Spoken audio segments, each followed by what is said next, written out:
Hi, so today is a short lesson with a couple of jazzier chords than we're accustomed to playing, but you'll see that these are very simple little chords to do, and they will add just a little jazz to your normal major chords. So what we're going to do here is we're going to basically substitute the C6 for our C major chord, and we're going to substitute a G9 for our G7. Now there's lots of music theory that you can go back and look at if you want to see why that works, but that's kind of out of the range of this lesson today. So we're just going to work on technique.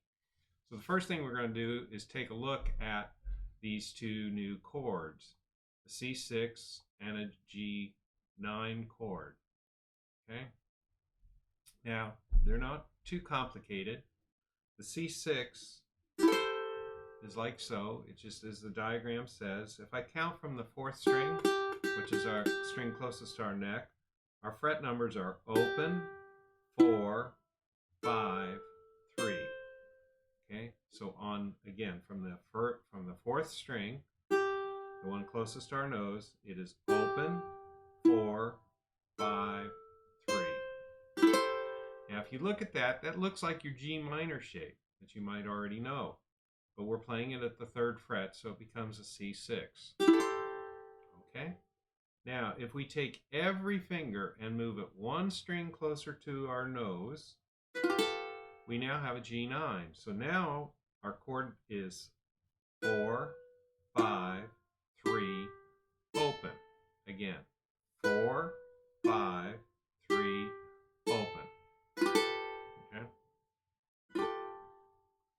Now, what we want to do is when we're moving from those two chords, we want to pick up our fingers and move them over one string. Put them back. Okay. So what you're going to want to do is just practice that movement from the 1st, 2nd, and 3rd string to the 2nd, 3rd, and 4th string. So I've got a little exercise here for you to do. Okay, so we're just going to strum each of these chords 8 times. And we're going to just repeat this pattern a few times through. You can strum with your finger, with your thumb, or your whole hand, however you want to do it. Okay, we're just going to do down strums right now. Okay, this is just to build our muscle memory to get these chords under our fingers. So here we go. We're going to go slow. 1, 2, 3, 4. 1, 2, 3, 4. 1, 2, 3, 4, change, 1, 2, 3, 4, 1, 2, 3, 4, C, 2, 3, 4, 1, 2, 3, 4, G, 1, 2, 3, 4, 1, 2, 3, 4, C, 1, 2, 3, 4, 1, 2, 3, 4, G, 2, 3, 4, 1, 2, 3, 4, 1 C6. I didn't hit that very clean. Anyway, so there's our chord exercise. You've practiced that. Just go back and forth. When you can do 4 of them at beat, or 8 of them at beat at rhythm, try doing 4. Okay, 1, 2, 3, 4, 1, 2, 3, 4, 1.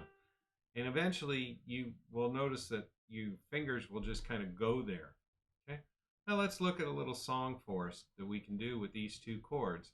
Any 2-chord song that's C and G7, you could substitute these for.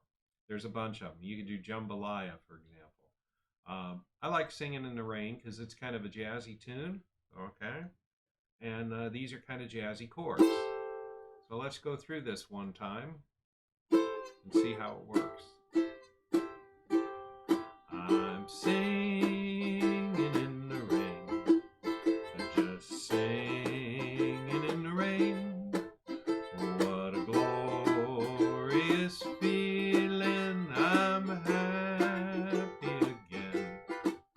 I'm laughing at clouds so dark up above. The sun's in my heart, and I'm ready for love.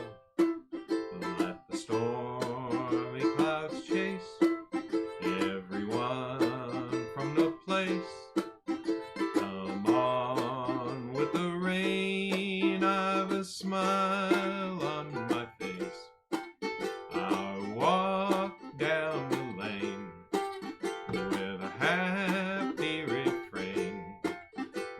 singing in the rain. So there's our quick little lesson today on our C6 chord and our G9 chord and a song to use it in. So practice for a while, come back to this whenever you need to, and we'll see you at the next lesson.